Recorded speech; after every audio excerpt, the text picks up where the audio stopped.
Welcome to the Dive Heart First podcast, where we clear out what has been troubling in the mind so that we can dive into the intelligence of the heart. I'm your host, Jenn Walker, and today I'm going to take you through a little meditation to transmute any triggers. And by the way, it might also work on pain. So before we get into it, what do I mean by a trigger? Let's start there. So anytime anything happens, and it can be in our internal reality or external reality. So in our internal reality, like a thought or a belief, or our external reality, an event, a circumstance, a person. Okay, so something happens and there is this response that we have within ourselves. And it's this mixture of this chemical and electrical surge. And it's meant to activate us. It's meant to get us into action and to take actions that are possible to do and good to have done. And we love this. We love this because say there was a fire and all of a sudden a big flame starts up and we get this chemical electrical surge or coursing through our body in the form of a trigger. It activates us to put out the fire. So that was good to have done and possible to do. But say we leave the iron on and we leave our home and we were absent-minded and we leave and we go pick up our kids, and when we come back, our whole house burnt down. So there was a spark and a fire started because we left the iron on.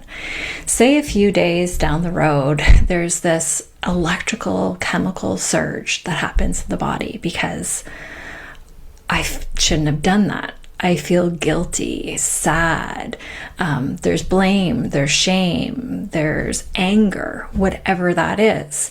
And so there's this electrical chemical surge, yet you can't put out the fire that happened already. And so where does that energy go? It stays within us. So that's the type of trigger that we're going to clear, because although it'd be good to have done, it's impossible to do. And emotions or sensations in our body are not interested in making us feel good or bad. They're interested in getting us to do something that has value for us. And yet that part of the brain can't tell time. So sometimes there's this reoccurring trigger, and it's almost like somebody just poking you on the shoulder. Go do this, go do this, go do this. And it gets louder, more repetitive, and more intense with time because there's no action to actually take. So sensations only arise, I believe, to come up, to come out, to be released and digested, metabolized, done, or come up to get us to do something. So if there's nothing that is either good to have done or possible to do, and the brain misinterprets that there could still be a chance that we could change, say, the past, it will keep on keeping on. Okay, so that's the type of trigger that we will be clearing today with this meditation. And before we get into that, I thought it might be fun just to go through how I think about emotions. And this is not saying that it's the right way to think about emotions. It's just a way to think about emotions that I've noticed has been useful and valuable for not only myself, but other people. So essentially how I look at emotions is first through sensations. So if you think about it, you don't have an emotion without a bodily sensation. Right? So those two things always go together. So at the base, at its root, is a bodily sensation. And you can feel it. You can feel like where it is, the size, maybe the shape, color, texture. You just have this like sense or feeling of that sensation. Then on top of that is the emotion. How I like to describe emotions is essentially it's the labeling language so that we can communicate about these bodily sensations. But it's kind of impossible to describe these bodily sensations, but we try our best. So we bring in this labeling language of joy and sadness and anger. And what I find with this labeling language, although good, useful to communicate, sometimes worse than useless if we become trapped there. And sometimes there is a judgment around it. Okay, a judgment of these are good emotions to have and these are bad emotions to have. And I don't see it that way. I see that all emotions, are bodily sensations. And I'm just interested in the ones that have value. So when we look at it in that way, then we can move on to just talking about so we have emotions. I'm not interested if it's good or it's bad. Does this have value for me? Okay. And value to me is an indication if it's getting me into an action that's possible to do, good to have done. If not, then great. I'm going to do what I'm going to do with you today, sit with it so that it can be fully cleared and digested and metabolized from my body because it's no longer needed or required, no longer has value. Then off from there, so we have bodily sensations. On top of that can sometimes hold these bodily sensations in place is a labeling language. Look through a lens of judgment. Then on top of that, if you want to put even more loading onto it, it's what I call a feeling. And for me, how I would describe a feeling is any sort of language or interpretation or story about that emotion. So I'm sad because fill in the blank, this person was mean to me. And we can affect change on any layer of this. And I love looking into the feeling and I love looking into the perception of things and kind of flipping the story. And I love a little psychoanalysis. We might do that another time. And I gotta say, from my experience, it's not the fastest way to make shifts, to change, to really get the wisdom and the knowledge from the experience of the sensation. So how did I learn this? Well, I learned this old school.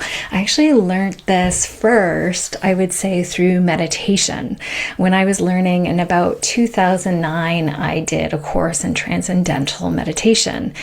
And I remember them saying, the days that you feel really great, you're going to want to meditate. And it was 2 20-minute meditations in the morning and the evening. And the days that you do not feel like meditating are going to be, you're not going to want to do it. It's when you're sick or when you're experiencing something negative in your life or. And the last thing you're going to want to do is sit there and quiet your mind and be with the meditation. And they just are by the way, and that's the most powerful time to do it. So I had that seated in the back of my mind, and I experienced that on different levels and different ways of not wanting to do it, doing it, and being oh my goodness, having this amazing experience and feeling 10 pounds lighter with different sensations and emotions and whatnot. And there was this one time where I couldn't imagine, I didn't even realize what was happening until after it happened. So essentially, I used to have crippling migraines. The type of migraines where there's nothing I could do about it. It would come on in a storm and I would just have to sequester myself into my room, just put a pillow over my head, take out all sound, take out all light, do all the things and just wait it through until I had It would always take me to a violent vomiting experience. And then I would have this violent vomiting experience, and then all of a sudden, that's when my migraine would lift. And so I was just so used to it. And it was years and years and years. It altered the way I did things. I was going to go out to BC for university, and my mom was like, I don't know if your head could handle it because it rains a lot, very much. We didn't know what the triggers were. Like, my migraines really, it was a thing. It was definitely a thing. And I remember after learning transcendental meditation, I had a migraine and it came on. And the last thing I wanted to do was to sit up and meditate. And I did it anyway. And in the morning I did it, and it was so painful. It was miserable. The trainer said it would be powerful. It definitely wasn't powerful. Nothing about it was good. And I remember the evening meditation came around, and I was like, this is not a great idea. I just have a migraine. Like, I can take a day off here. It's fine. But for whatever reason, I decided I'm going to do it. I'm going to do the thing. I'm going to meditate. And during that evening meditation, I will never forget it. I was sitting there and I was meditating, and I noticed the pain completely differently. And the pain wasn't what I thought it was. I had thought the pain was this like constant signal, and it wasn't. I noticed like it came almost on in like this scattered, sporadic pattern of on, off. Like, it was just interesting. I had never truly been with the pain. Also, with the pain, like before this, they would just make my whole head, my whole body. And when I was meditating, it moved, it shifted. Like, sometimes it would be in the front of my head, sometimes it would be back, the side, and I just noticed the shifts. And it was the most interesting thing, because I was not thinking about this, by the way, at the time. I was just fully experiencing it. Only after was I thinking about the patterns that I experienced. And it was the coolest thing. It turned into a trip. Like, I got high, like literally high on it, like high on my own supply. I got into that meditative state where you kind of like, you float, you blend, you become oneness field, and it's like pure bliss and love and joy and all the rest of it. And I just remember just like fully being a witnesser and experience and just noticing the pain, but it was no longer pain. I wouldn't even describe it as pain. It was, it boiled down right to the sensations. And I had this wild and weird trip with it. It was something else, and transcendental meditation, transcendent, like all of that stuff. And then when I was coming out of the meditation, I was like, well, that was wild, like cool. And the neatest thing is I no longer had a headache. So I came out of the meditation, and it was a very formulated pattern that I would always have to go through with those meditations. I would have to get to the point where my body would purge, violently vomit, and I mean violently, violently vomit, and then I would almost like reset the system, and then I would recover from that point. But until that point, like I wouldn't even try it. And for whatever reason, after this meditation, it shifted. And I don't know how long it took me after that to realize, like probably months, maybe even years, I no longer have migraines. And so I don't I don't know how to describe it. Other people that work with that line of work and pain and no pain signaling can, and I have learned different things about pain signals and interrupting that pain signal. And all I can say is I share that experience with you for one of these things that I really didn't think I could do anything about, but wait it out. And what I really got was, it's not always about like feeling better. What I think it's more about is getting better at feeling. And anything that I've learned in mindset work or meditation or the root of all suffering is attachment. And a lot of times sensations, especially sensations that could be judged as negative, we're interested to get away from that and over to something that we would prefer, feels comfortable, or something that we desire. Great. En route to that, I believe one of the quickest ways to get there is actually to be with and to accept what is. But if you do it just for the purposes to get out of it, you're going to miss the point. So I say all this kind of like it. I think like life is just a cosmic joke constantly, and if we can laugh at it, it makes it more fun. But this meditation is to not get us to feel better, but it's to get us better at feeling and just being with and accepting what is and loving not only the negative, quote unquote, negative emotions or positive emotions, but to love the entire experience of life. So with that, let's get into it. So I'll ask you to close your eyes and take a nice deep breath in and a long, relaxing breath out.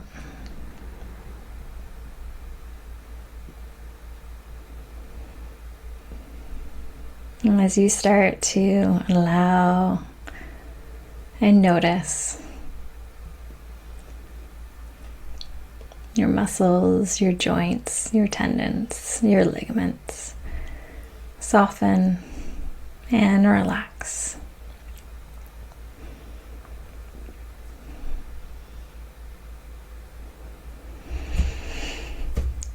And now just scan your body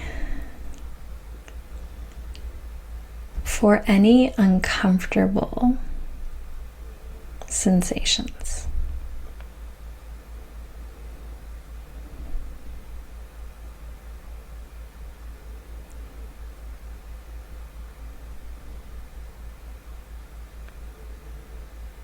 And just notice anything physically uncomfortable.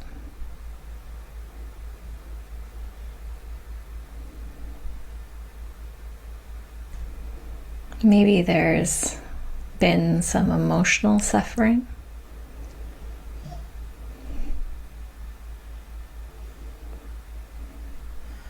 Wherever it is, just notice it.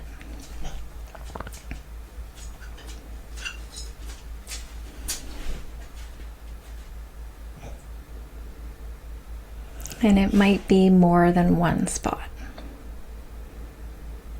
Might be actually quite a few spots.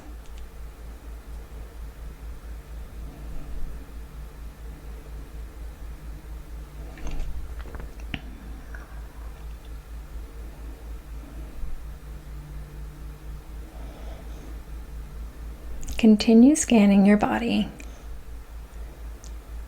for any uncomfortable sensations.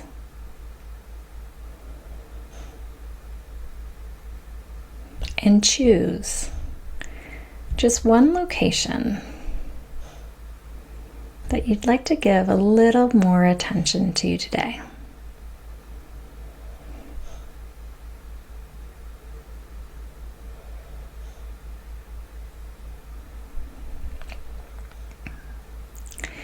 Now focusing your attention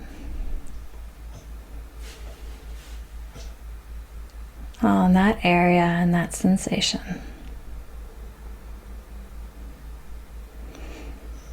As you are not that sensation. You are the wise observer, noticing, interacting, and becoming curious with that sensation.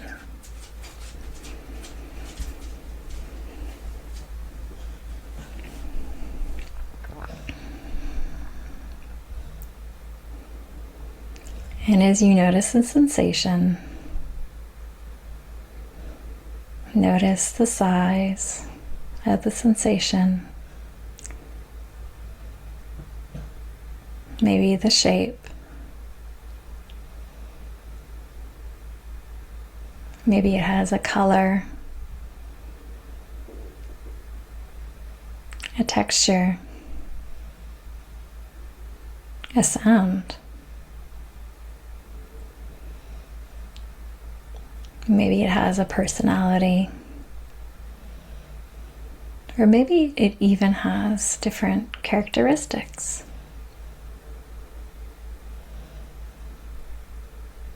Notice now anything that you notice.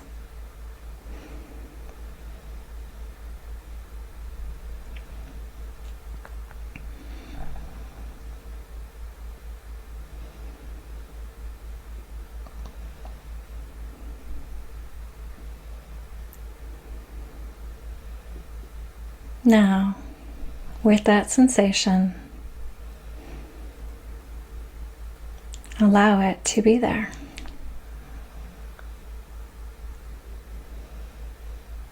Welcome that sensation in.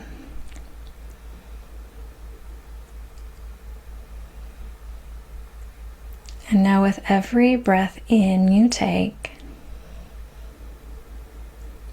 sending love to that sensation.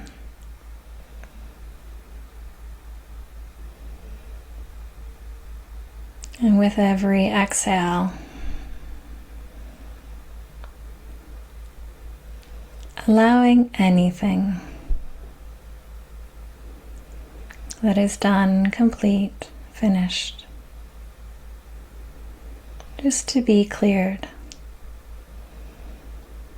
metabolized, digested, evaporated, swoosh, and done.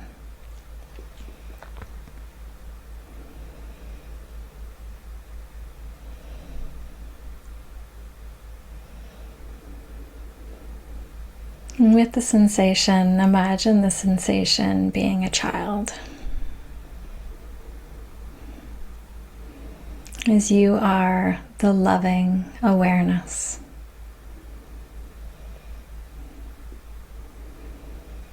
That is allowing, accepting, welcoming,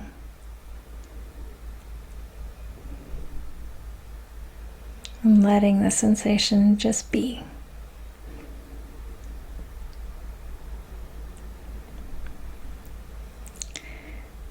As the sensation is whole, it's complete,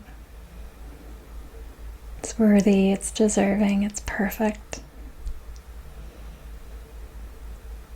And there's nothing you need to do.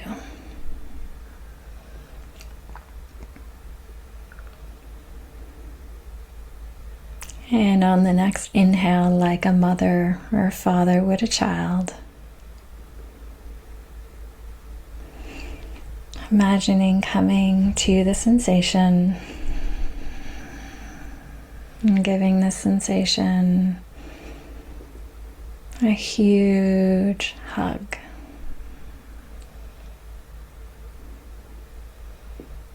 Just loving on this sensation. And as you hold and hug the sensation,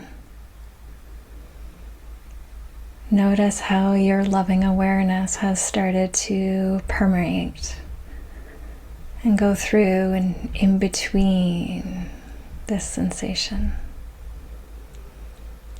So it's fully encapsulated the sensation and throughout the sensation.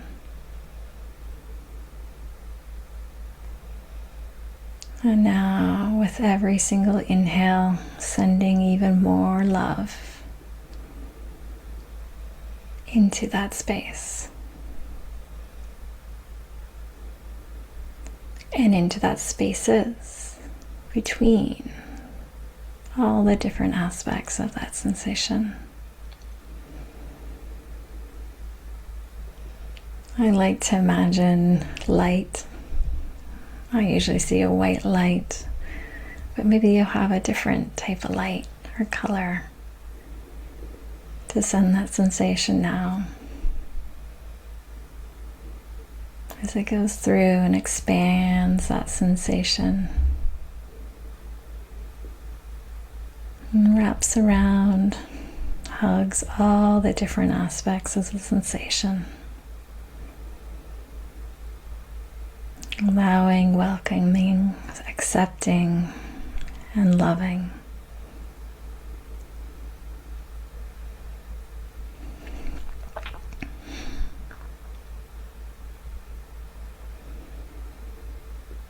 And now you know that sensations arise for one or two reasons. The first reason is sometimes they just come up to come out, to be cleared, digested, metabolized, evaporated, done, complete. And sometimes they come up to give wisdom, guidance, intelligence. So now, being with that sensation and asking that sensation or the area that the sensation was for any guidance, wisdom, intelligence, knowing that would be valuable for you today.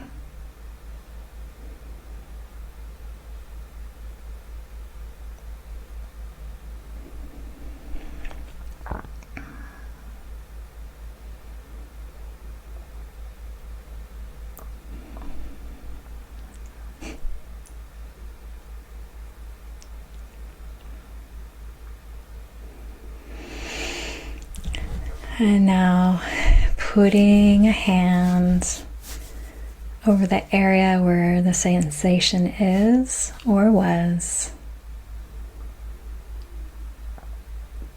And just thanking that sensation, thanking your body, and thanking this connection to this wisdom, intelligence, and knowing that you always have access to.